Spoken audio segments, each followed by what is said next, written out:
Imagine a world where knights in shining armor fought not just for glory and honor, but to secure their loyalty to a king who needed their might to rule.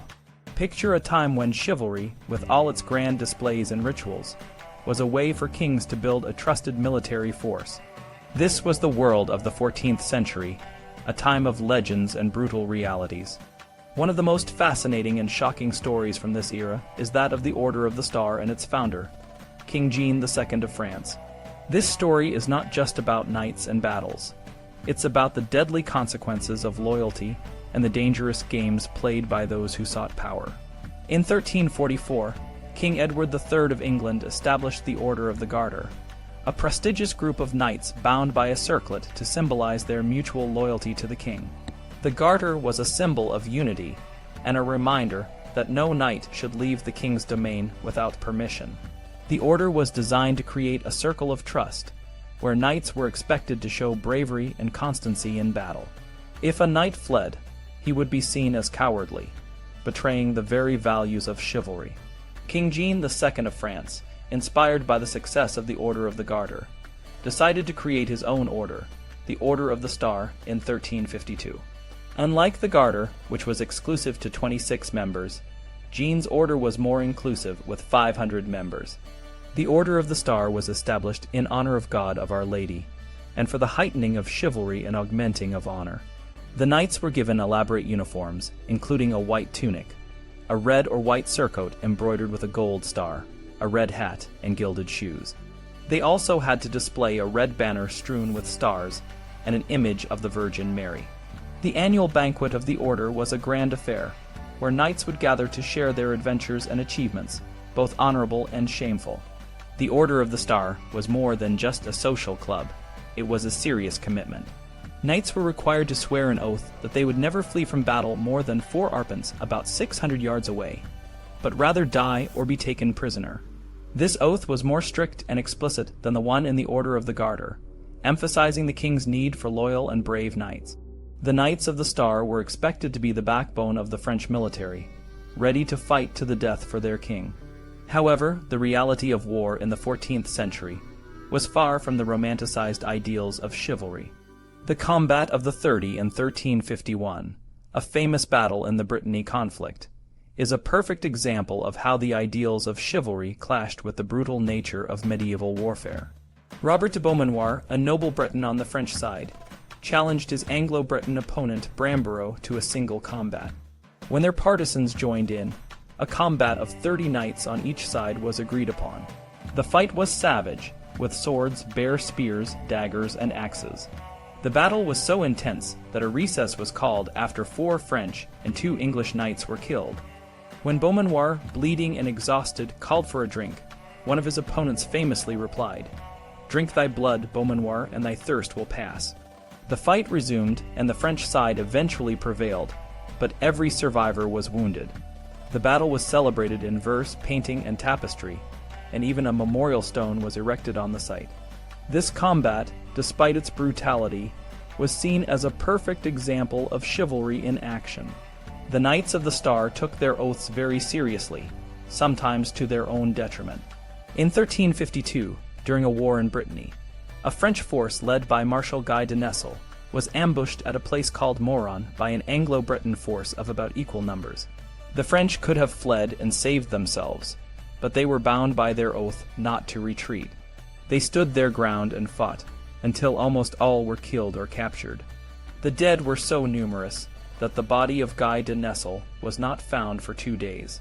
The battle was a disaster for the Order of the Star, leaving a significant hole in its ranks and contributing to the eventual decline of the order. While the Order of the Star was a noble idea, the reality of medieval politics was far more complex and dangerous. One of the most intriguing and troubling figures of this era was Charles of Navarre, also known as Charles the Bad. Charles was a young man of 20, with a complex and volatile personality. He was the grandson of Louis X and had a strong claim to the French throne, but his parents had renounced this claim in favor of King Jean II. Charles was ambitious, cunning, and utterly without scruples. He saw an opportunity to challenge the king and began to plot his move.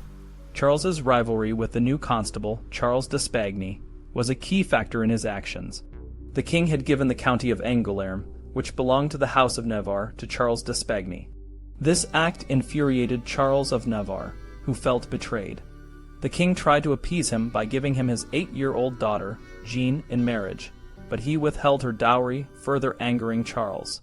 In 1354, Charles decided to take drastic action. He orchestrated the assassination of Charles d'Espagny, knowing that it would rally many nobles who also hated the Constable. The assassination was brutal and swift. Charles's henchmen, led by his brother Philip of Navarre and Count Jean de Harcourt, broke into the Constable's room and dragged him from his bed.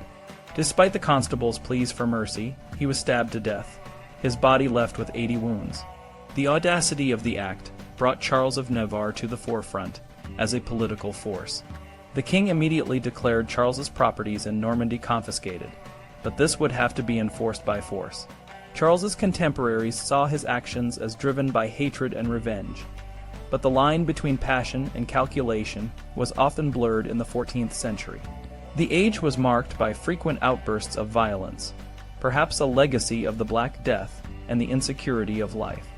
In 1354, a town gown riot at Oxford ended in a massacre, and in 1358, Francesco Ordelaffi, the tyrant of Forli, killed his own son in a fit of rage. The Count of Foix, married to Charles's sister, also killed his only legitimate son in a similar fit of uncontrolled anger.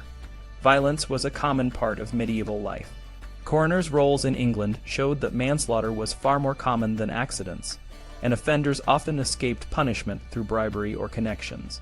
Literature of the time reflected this violence, with tales of horrific deeds and brutal punishments.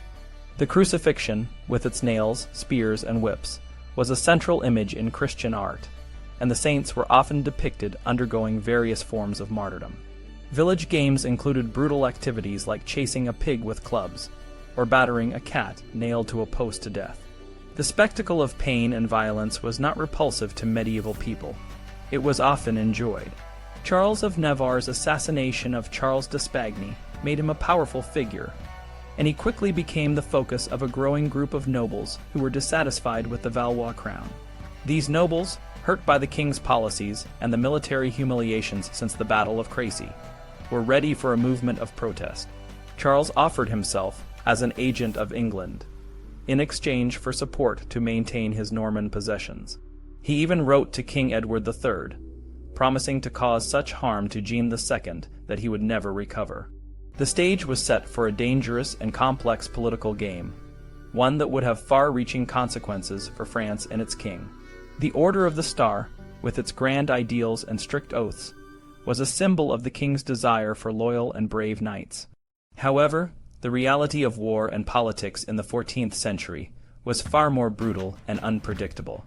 The knights who took their oaths seriously sometimes paid with their lives, and the political machinations of figures like Charles the Bad added to the chaos and violence of the era.